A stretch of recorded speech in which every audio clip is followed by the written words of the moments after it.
I got pregnant. She suddenly told me, claiming to be a close friend of a colleague. She says she's engaged to my fiancé. Losing my fiancé to a woman who couldn't work and made trouble. I left my job because it became uncomfortable to stay at the company. I never dreamed that a major turnaround in my life was waiting for me after that. My name is Jenny.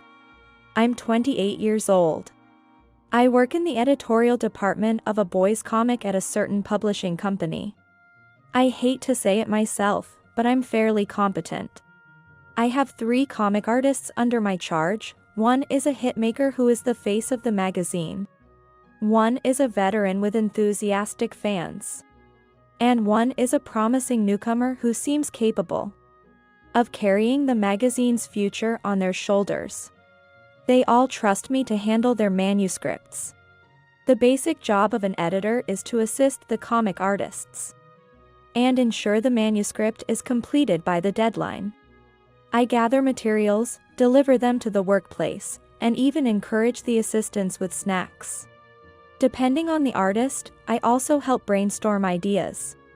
I believe comic artists are professionals who create worlds with their own hands and give dreams and hopes to readers.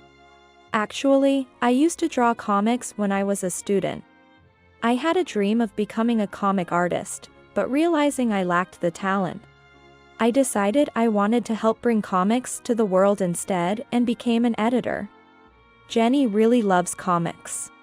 Patrick says, a colleague and my boyfriend. We started dating about 2 years ago and are discussing getting married soon. So you could say he's pretty much my fiancé. It's not a 9 to 5 job. I often rush to my artists outside of regular hours, which makes it hard to sync up with the average salaried worker.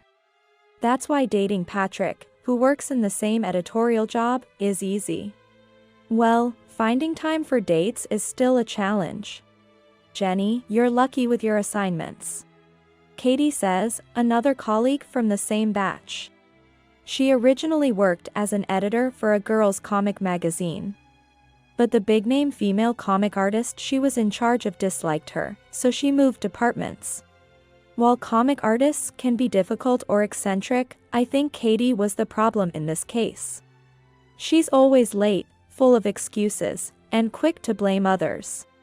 Still, she looks cute and seems shy and reserved. So someone thought she'd be better off handling male comic artists in a boys' comic magazine. For reasons that might raise eyebrows today. Maybe there's some luck, but I also put in the effort. I want to see good comics. Katie, do you even know your comic artist's favorite foods or hobbies? But I do bring trendy sweets and stuff. It's not about what's trendy. You have to bring what they actually like. Some people don't like sweets, you know. I went out of my way to line up and buy them, and he said, I don't like sweets. I told you that before, didn't I?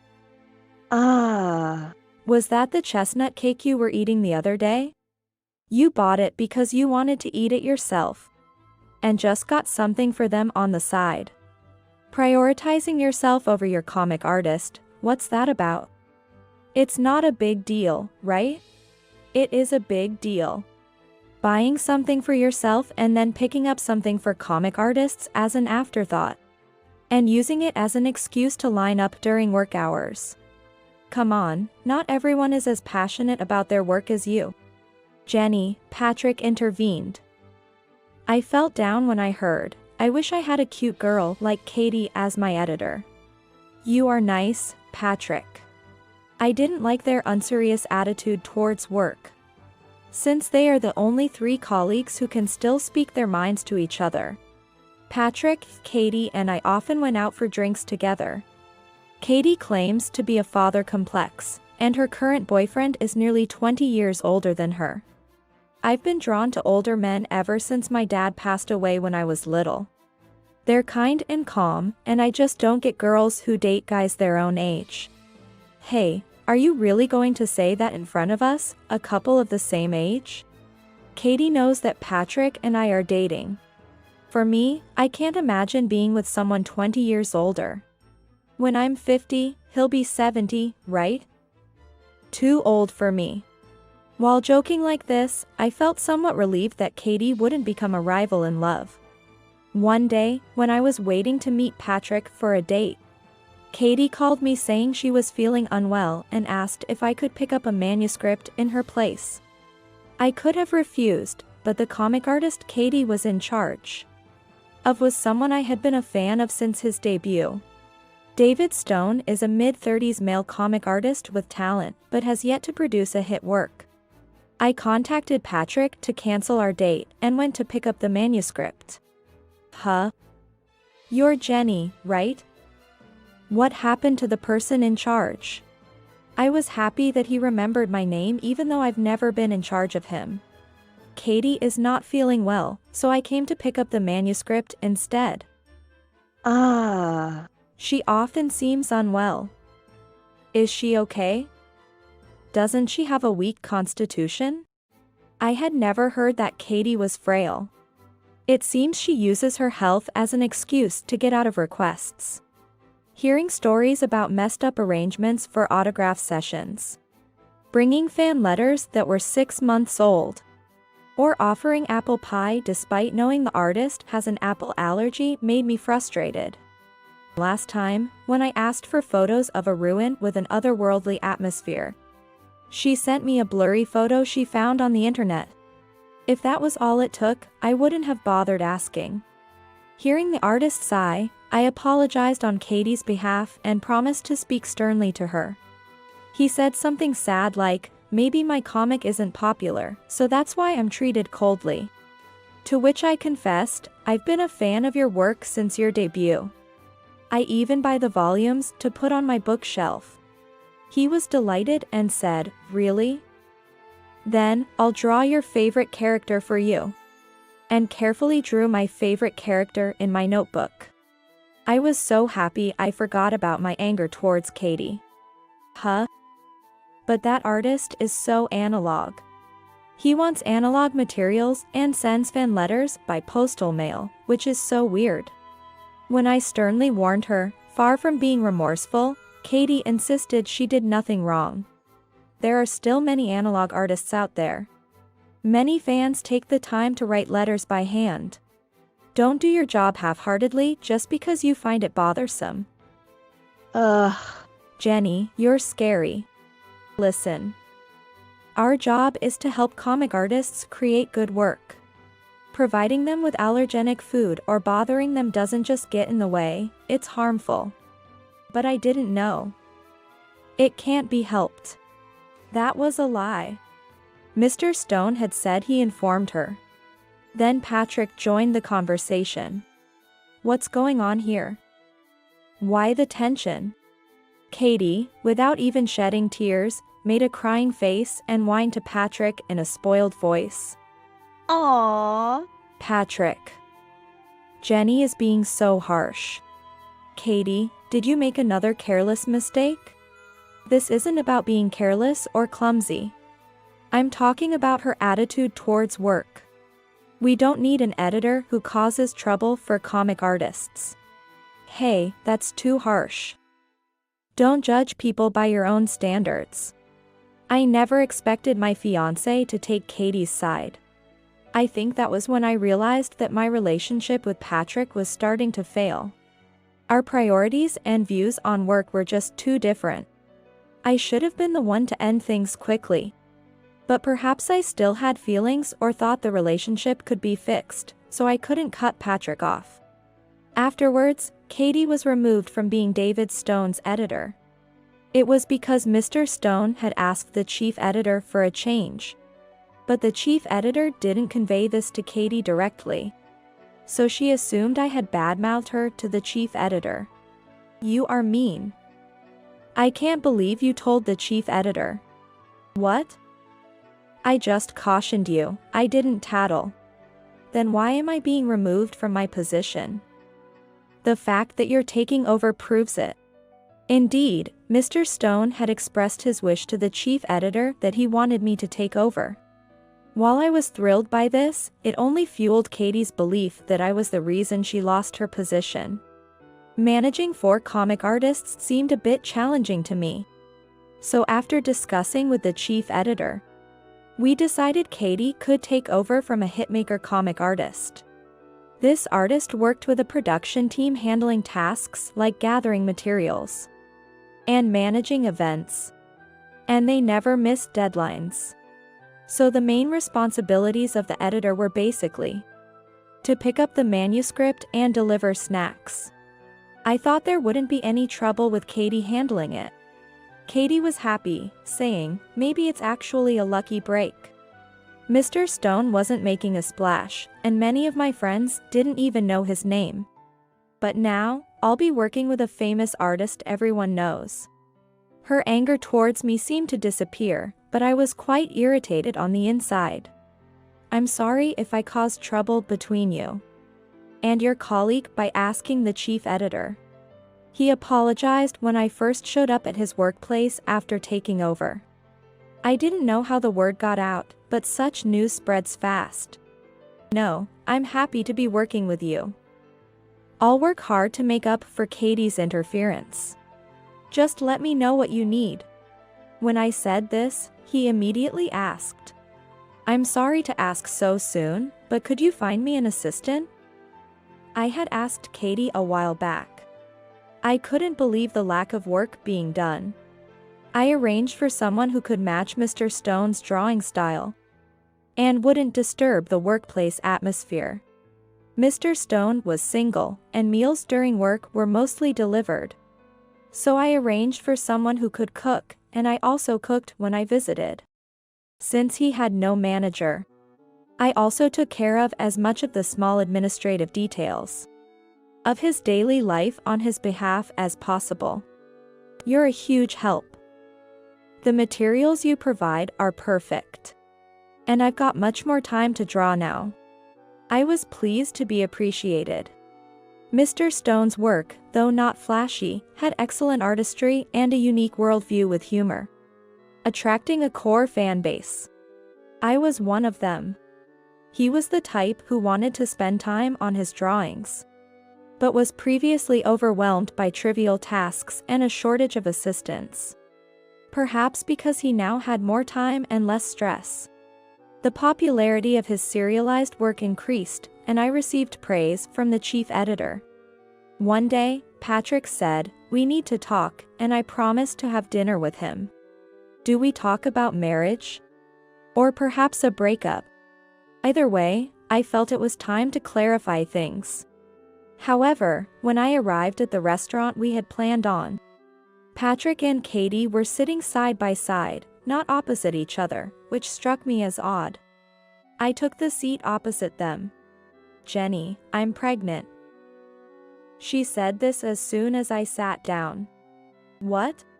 "It's Patrick's baby." "What?" "What about the older guy you were dating?" "Oh, we broke up a while back." Katie said this as she snuggled up to Patrick, who was sitting beside her. "But I thought you weren't interested in guys your own age?"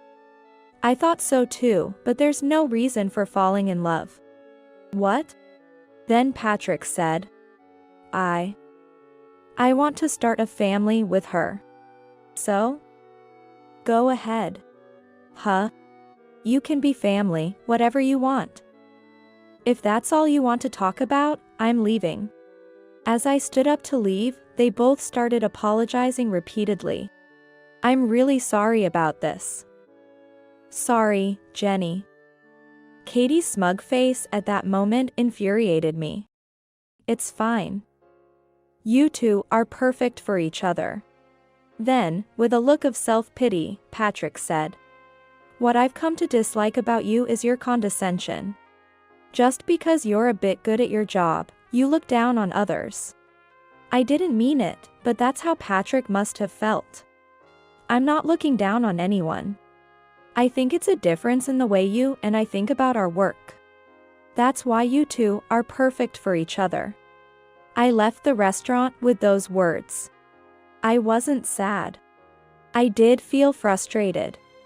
but more because I was outmaneuvered by Katie than for losing my fiancé to her. I should have initiated the breakup sooner. Remembering Katie's triumphant expression made me feel awful. Apparently, Katie plans to keep working even after getting married. While our editorial department doesn't meddle in personal affairs. Almost everyone knew I was dating Patrick. And then suddenly, Katie and Patrick got married. People love this kind of gossip, and all sorts of speculation were flying around. I became known as the woman whose fiancé was stolen by a supposed close friend. I don't recall ever becoming close friends with Katie. But she must have been spreading all sorts of stories. I knew he was her boyfriend, but I fell in love. It just happened. She supposedly said, playing the tragic heroine. But it wasn't just Katie. Patrick too had been saying Jenny's treatment of Katie was terrible. Seeing that drove me away, and I felt I had to protect Katie. It seems I was painted as a detestable woman who harassed her close friend. Katie, over work issues, stole the comic artist she was in charge of. And was dumped by her fiancé for it. Well, those who know my work ethic probably didn't believe half of it, but I still felt uncomfortable. And I had to see those two every day. Jenny, I'll give you an invitation to our wedding. You'll attend as a colleague, right? When Katie handed me the invitation, I decided to quit. I won't be attending since I won't be a colleague anymore. Saying that, I submitted my resignation letter to the chief editor. The chief editor tried to persuade me to stay, suggesting we talk in a private room. I love this job, and I love the comic artists I work with. But it's become too difficult to continue working here under these circumstances. Then the chief editor said to me, "To be honest, losing you would hurt more than losing those two. Won't you reconsider?" Of course, it appeared that those two were not very well regarded. I appreciate your kind words, but I think I need some time to relax my mind and body. I declined the offer. I visited each comic artist I was in charge of to inform them of my resignation, bringing gifts. They were all disappointed. And some said they'd like to work with me again if I ever moved to another publishing company. And they finished their current series. Mr. Stone felt guilty for being part of the reason I was leaving and apologized so much I felt bad. I was really happy to work with you, so it's a big disappointment for me. I truly felt that way. His popularity was finally increasing, and I wished I could have continued to support him more. Then Mr. Stone said, If you don't already have plans for future work, I was wondering if you might consider doing something like a manager for me?" "What?" "Ever since you took over, work has been so much easier for me. I've gotten used to it, and I don't think I can manage without you. I can offer you the same salary you're getting now. But if you were getting a lot more, I might not be able to match it." His invitation was awkward but sincere, and he was a comic artist I greatly admired. "Of course. If you think I'm up to the task, I'd be happy to help." And so, I became Mr. Stone's manager. The salary I was receiving was much less than Mr. Stone had expected, so there was no issue there. Mr. Stone might seem absent-minded at times. But he never compromises when it comes to his comic. Working together, it became evident how much he loves his craft and his own works. And I found myself liking him even more. The person who took over my former duties was a senior male colleague, who had helped me when I was new. I never imagined Jenny would become a manager. Mr. Stone's work has been even better lately, so it makes sense now. Keep up the good work. I won't say too much, but eventually, the editorial department will hear about you being here. In such a tight-knit industry, I knew this would happen, but it didn't bother me. I was focused on creating good work with Mr. Stone. One day, Mr. Stone said excitedly, "Hey, Jenny. Lately, girl characters have been gaining in popularity. It's thanks to you. Your advice really helped. In Mr. Stone's manga, I thought the boys were really cool. But the girls were somewhat lacking in personality. I really don't understand female psychology at all, so it's a huge help. This flirty character, for instance, I thought would be annoying. But it's fun to draw, and surprisingly popular. Right. In a comic book, the cleverness of the characters may be more poignant. In real life, I would hate it if I had one around me though. That character was modeled after Katie, our former colleague. Hearing this, Mr. Stone laughed heartily. Ah. I see. I see. That's her, as if he just understood a joke. This girl character is modeled after you, right? What? No, that's not me. She's more like an ideal woman to me. Is that so? I always thought this character resembled you and was lovely. That's why I put a lot of effort into drawing her. Really? I was touched to learn he saw me in such a way, and it made my heart race. Wondering how this was any different from a confession. Does that mean you think I'm lovely? Did I say that? Oh, I did say that. Sorry. Is that weird? Seeing him become embarrassed and downcast, I found him endearing. Not at all. I not only love your comic, but I also admire and like everything about you. Including your attitude toward work. Although Mr. Stone might look bearish, to me, he was far more charming than Patrick ever was. His comic sales were booming, and an anime adaptation had been confirmed. The media attention and interviews had increased. As his manager, these were happy problems to have. I had nearly forgotten about Patrick and Katie, but I had to visit the editorial office for some business. Right, they got married, didn't they? Thinking this, I went to the editorial department and saw Katie, now visibly pregnant. Long time no see.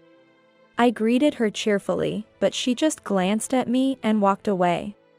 After delivering some documents related to rights to the chief editor and being invited for coffee, we moved to the cafeteria.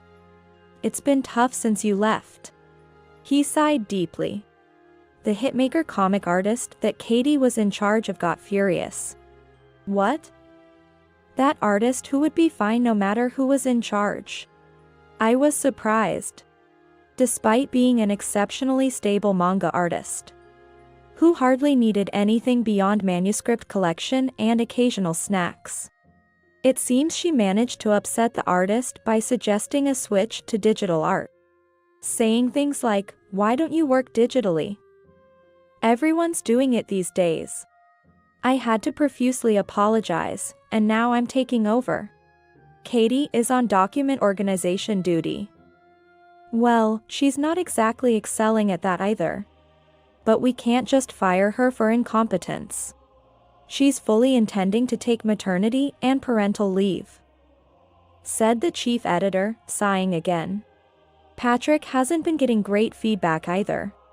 I had him take over a veteran manga artist you used to handle. But comparisons with you are inevitable. Complaints about him not being attentive or slow at work keep coming to me, he said, his shoulders drooping. As much as I pity them, there's not much I can do. I was relieved to hear that the newcomers are being managed by a competent desk. Passing by the documentation room, I saw them chatting. Clearly not working. Patrick saw me, long time no see. You're doing well. Thanks to you. With the anime and possibly a game adaptation, it's been hectic but fulfilling. Patrick clicked his tongue in response.